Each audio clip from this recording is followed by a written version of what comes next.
हमारा समुद्र हमारी पृथ्वी पर जीवन का सबसे बड़ा साधन है। ये पूरे पृथ्वी की 70% से भी ज्यादा वक्र पृष्ठ हिस्से को घेरे हुए है और लगभग 36.5 करोड़ किलोमीटर स्क्वायर के क्षेत्र में फैला हुआ है।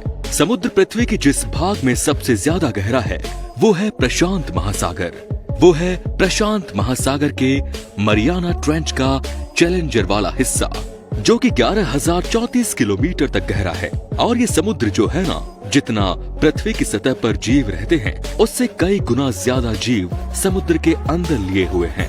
पर अगर मैं आपको समुद्र की गहराई के बारे में केवल ऐसे ही बताऊंगा तो आप कभी भी समुद्र की असल गहराई को समझ ही नहीं पाएंगे। तो चलिए सबसे पहले चलते हैं समुद्र की सतह से 1 किलोमीटर नीचे और देखते हैं कि इतनी गहराई में आखिर समुद्र में क्या क्या है। क्या आपको पता है कि एक मनुष्य समुद्र की गहराई में ज्यादा से ज्यादा केवल 800 फीट यानी कुल 250 किलोमीटर तक ही जा पाया है। इसके नीचे प्रेशर इतना ज्यादा हो जाता है कि मनुष्य के फेफड़े पूरी तरीके से फट जाते हैं। और हमारे पृथ्वी पर सबसे बड़ी ब्लू व्हेल समुद्र में 500 मीटर की गहराई तक जा सकती है।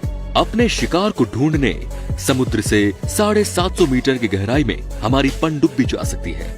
और इसके नीचे गए तो प्रेशर इतना ज्यादा होगा कि पनडुब्बी ही फट जाएगी।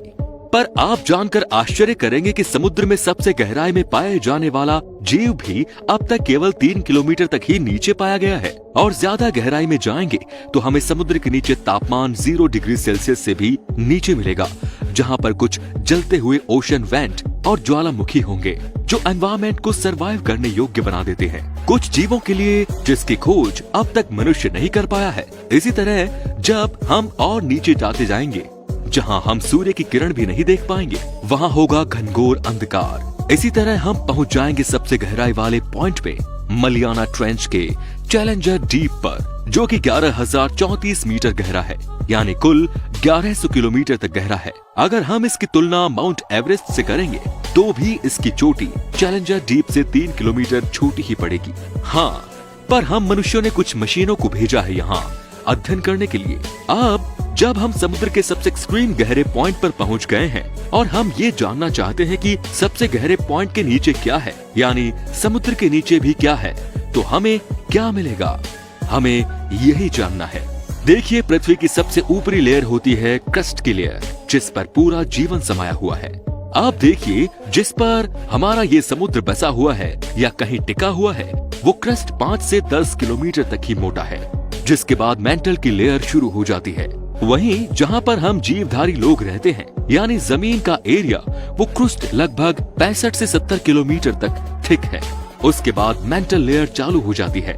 आप देखिए, जमीन के नीचे यानी क्रस्ट के अंदर लगभग 1 किलोमीटर की गहराई में मनुष्य ड्रिल करके तेल निकालता है, जहां पर तेल पाया जाता है, जो कि आधुनिक समय में यानी 2020 में घटकर 1.8 किलोमीटर में 2 किलोमीटर गहराई में पहुंच गया है ऑन एवरेज। लेकिन क्योंकि ओशनिक क्रस्ट केवल 5 से 10 किलोमीटर तक ही गहरा हो सकता है, इसके बहुत नीचे तक तो तेल नहीं मिलता। पर जैसा कि आप जानते हैं कि समुद्र में कई सारे जीव और वनस्पति पाई जाती है। करोड़ों करोड़ों साल तक ये जीव और वनस्पतियां जब मरकर समुद्र की तलहटी पर डिपॉजिट होते जाते हैं, तब करोड़ों साल तक इनकी डिकम्पोजिशन से ये कच्चे तेल से कन्वर्ट होकर ओशनिक क्रस्ट की दरारों में इकट्ठे हो जाते हैं। पर ये समुद्र में हर जगह नहीं, बल्कि कुछ ही जगहों पर जिनके बारे में हमें अभी पूरी जानकारी नहीं है, वहां पर हाँ, हम ये जानते हैं और वहां पर दोहन कर वहां पर तेल निकाल भी पा रहे हैं। जब तेल हर जगह नहीं है तो आखिर समुद्र के नीचे है क्या? हर जगह देखिए, जब से पृथ्वी बनी है उसके कुछ समय बाद से ही पृथ्वी पर जल चक्र बना हुआ है और जल चक्र के कारण किसी न किसी जगह में पानी बरसता ही रहता है। और जब पानी बरसता है तो नदियों के सहारे कुछ अमाउंट में पानी तो समुद्र में मिल ही जाता है और कुछ अमाउंट में पानी जमीन द्वारा सोख लिया जाता है पृथ्वी की हर जगह पर। और यही सोखा हुआ पानी आज हम हैंडपंप जैसी चीजों से निकाल लेते हैं। और ये सब चीजें तो हम आज के जमाने में कर ही पाते हैं। पहले के समय में हैंडपंप जैसी चीजें नहीं थी, तो करोड़ों साल से बरसा हुआ पानी आखिर गया कहाँ? जो कि पृथ्वी पर पहले से ही मौजूद पानी जल चक्र से पृथ्वी के विभिन्न भागों में से बरसकर पृथ्वी के हर हिस्से पर समान रूप से फैल रहा था। जी हाँ, आप सही सोच रहे हो। और ये सब पानी जमीन के अंदर स्टोर है और ये करोड़ों करोड़ों साल से ही स्टोर है।